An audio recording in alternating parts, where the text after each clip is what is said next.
ओम श्री परमात्मा नमः। मैं आचार्य हरिहृदय अवस्थी आप सभी का शास्त्र चर्चा चैनल पर हार्दिक स्वागत करता हूँ।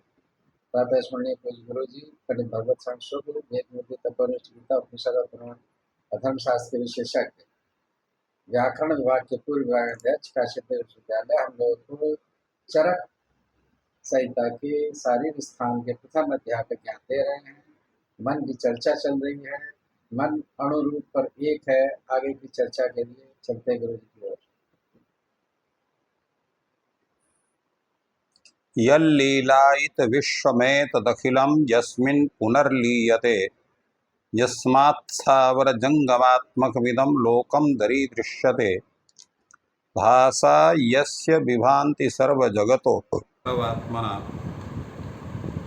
तं देवं जगदेककारणमयं वन्दे त्रिलोकीश्वरं कृष्णाय वासुदेवाय हरये परमात्मने प्रणतक्लेशनाशाय गोविंदाय नमो नमः।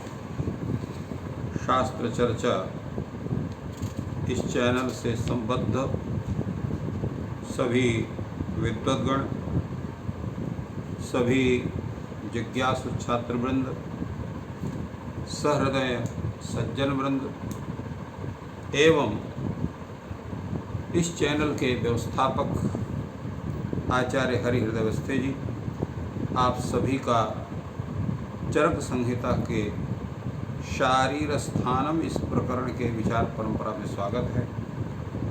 आज हम लोग चरक संहिता के शारीर स्थान के 20वें श्लोक पर चर्चा पहले करेंगे। मन पर विचार हो रहा है कि मन का स्वरूप क्या है, जिसमें कल मन के बहुत से स्वरूपों का विचार हुआ था, जिसमें मन को अणु और एकत्व उसका स्थापित किया गया था कि मन अणु है और एक है। आज जो विचार चल रहा है उसमें आचार्य पुनर्वसु आत्रेय कहते हैं, चिंत्यम विचार्य मूह्यम च ध्येयम संकल्प्यमेव च यत् किंचित मनुष्यगेयम तत्सर्वम ह्यर्थ संज्ञकम्।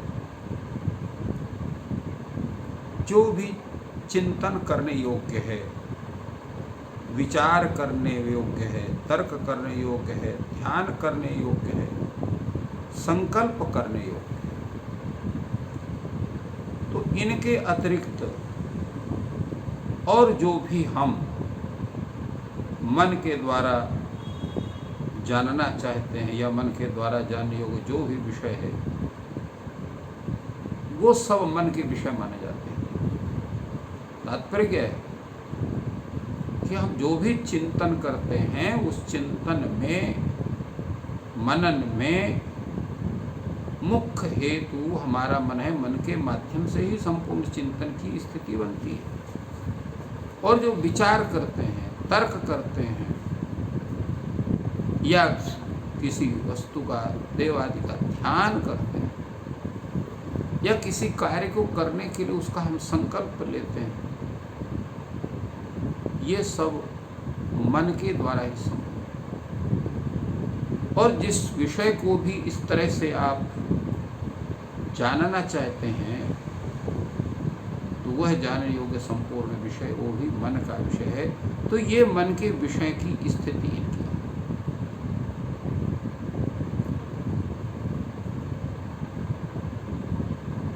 इसी तरह से जब हम विचार करते हैं मन के विषयों का, तो जैसा पूर्व में कहा गया कि मन जो है उभयात्मक है, अर्थात वह कर्मेंद्रिय भी माना जाता है और ज्ञानेंद्रिय भी माना जाता है। क्यों उसको उभयात्मक कहते हैं? कि कोई भी इंद्रिय मन के संबंध के बिना अपने विषय का ग्रहण करने में समर्थ नहीं होती। इसका मुख्य कारण, अगर हम किसी को देख रहे हैं, अगर मन का संबंध नहीं है तो हम किसे देख रहे हैं ऐसा ज्ञान हमको नहीं होगा। तो जब हम उस इंद्रिय से किसी विषय का हम साक्षात्कार करते हैं तो उस इंद्रिय के विषय से, जैसे चक्षुर इंद्रिय से रूप का साक्षात्कार होता है, श्रवण इंद्रिय से शब्द का साक्षात्कार होता है, घ्राणेन्द्रिय से गंध का, और रसनेन्द्रिय से स्वाद का, रस का। ये तिक्त है, ये कटु है, ये मधुर है। इनका ज्ञान हम आँखों से या कान से या नाक से नहीं कर सकते। उसका ज्ञान हमें जिह्वा से ही करना पड़ेगा, रसनेन्द्रिय से ही करना पड़ेगा। इसी तरह से हाथ हैं, पैर हैं और वाक् है, बोलना है हमें। तो अगर मन का संबंध नहीं है तो आप नहीं बोलेंगे, अगर बोलेंगे तो उटपटांग होगा, विषय से संबद्ध नहीं होगा, प्रकृति से संबद्ध नहीं होगा। और जब मन का संबंध होगा तो हम उसको सही बोलेंगे। अगर मान लीजिए आप कुछ बोल रहे हैं और आपको तंद्रा आ गई, तो आपके शब्द जो निकलेंगे मुख से वो प्रकरण विरुद्ध हो जाएंगे, अन्य का प्रतिपादन करने लगेंगे। यही अंतर होता है मन के संबंध होने या न होने से इंद्रियों के अपने विषयों के ग्रहण के विषय में। यही एक, इसी कारण से इसको उभयात्मक कहा जाता है कि ये दोनों का से संबंध मन का होता है। मन के बिना कोई भी इंद्रिय अपने विषयों का ग्रहण करने में समर्थ नहीं होता। और इसीलिए इसको कहा जाता है कि यह जो इंद्रिय है, प्रत्येक इंद्रियों के साथ मिलकर के ही यह मन रूप इंद्रिय अपने तत्तद विषयों का संग्राहक होता है। और उसी तरह से यह सुख का भी प्राप्ति कराने का साधन है, दुख की भी प्राप्ति कराने का साधन है। इसीलिए इसको आचार्यों ने कहा है सुखात्युपलब्धि साधनम इंद्रियम मना। मन का लक्षण बतलाया कि सुख और दुख के प्राप्ति का ये साधन मन को बतलाया गया। अब यहाँ पर और उसके आगे विचार करते हुए 21वीं कारिका में आचार्य कहते हैं, इंद्रियाभिग्रह कर्म मनसा स्वस्य निग्रह ऊहो विचारश्च ततः परम बुद्धि प्रवर्तते। तात्पर्य क्या है? जो है मन के स्वरूप का जो निग्रह है वो क्या है? इंद्रियाभिग्रह, इंद्रियों का अभिग्रहण। इंद्रियों का अभिग्रहण जो है।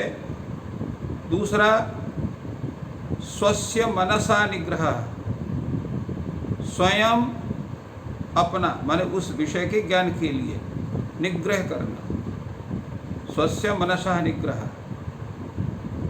और ऊहा, ऊहा का मतलब होता है तर्क और विचार। विचार का मतलब क्या है? विचार का मतलब होता है जो भी चिंतनीय विषय है उसका तात्विक, उसका ज्ञान करना, उस पर सोचना, ये विचार है। और अपने दैनिक जीवन में जो हमारे आहार हैं, विहार हैं, उनके ऊपर विचार करना, वो भी विचार है। तो विचार होना, तो इनके के विषय में ये मन की प्रवृत्ति होती है। ये इतना मन का क्षेत्र है। और इसके पश्चात परम बुद्धि प्रवर्तते, इसके अतिरिक्त कार्यों में ही बुद्धि प्रवृत्ति, इतने कार्यों में मन ही लगा रहता है, मन ही उन सब कार्यों करता है। इसलिए कभी कभी हम लोगों को भ्रम हो जाता है कि ये कार्य हम मन के द्वारा कर रहे हैं कि बुद्धि के द्वारा कर रहे हैं। तो इसलिए आचार्य ने बताया कि मन के स्वरूप कहाँ है, मन की गति कहाँ है, मन के कार्य क्या है, मन के विषय कौन है। इसलिए यहाँ पर कर्म, मनसा कर्म, मनसा कर्म के संत कर्म कानि कानि सन्ति, इंद्रियाभिग्रह, स्वस्य निग्रह, ऊहा विचार। इन मन के कर्म कौन है? तो इंद्रियों का अभिग्रह करना, इंद्रियों का अभिग्रहण करना, अपना निग्रह करना, तर्क करना, विचार करना, इसके अतिरिक्त जो कर्म है उसमें बुद्धि प्रवर्तता, बुद्धि प्रवर्तते, ये है। अब इसमें प्रश्न होता है कि चलो इंद्रिय का निग्रह है, वो समझ में आता है कि इंद्रियों को अपने बस में करना चाहिए, वो भी मन का कार्य है, मन ही उनको रोकता है, क्योंकि मन के ही संबंध से इंद्रियां तत्त विषयों का ग्रहण करती हैं। परंतु स्वस्य मनसः निग्रह, अपना निग्रह कैसे होगा भाई? तो कहा कि अपना निग्रह भी होता है। गीता में क्या कहा गया? गीता में जब अर्जुन भगवान से कहता है चंचलम ही मनः कृष्ण प्रमाथि बलवत दृढ़म तस्याहम निग्रहम मन्ये वायुरुषु दुष्करम। कहे महाराज ये जो मन है ये अत्यधिक चंचल है, चंचलम ही मनः कृष्ण। और कैसा है? प्रमाथि, अत्यंत हठीला है। प्रमाथि का मतलब क्या? हठीला होना, हठ करना, इस काम को ही करूँगा, दूसरा काम नहीं करूँगा। और बलवत, अत्यंत बलवान है, और दृढ़ है, अत्यंत कठोर है। और कैसा है? तो इसलिए इसका जो निग्रह करना, तस्याहम निग्रहम मन्ये वायुरुषु दुष्करम, वायु से भी अधिक कठिन इसका निग्रह, अर्थात इसको बस में करना है। और आप कह रहे स्वस्य मनसः निग्रहम,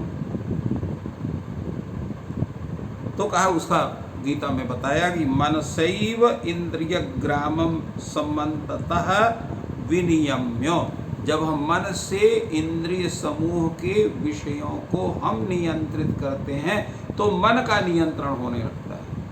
और इसीलिए भगवान ने कहा जो है मन के निग्रह में कि अभ्यासेन तु कौन्तेय वैराग्येण च गृह्यते, अभ्यास और वैराग्य से ही मन का निग्रह हो सकता है।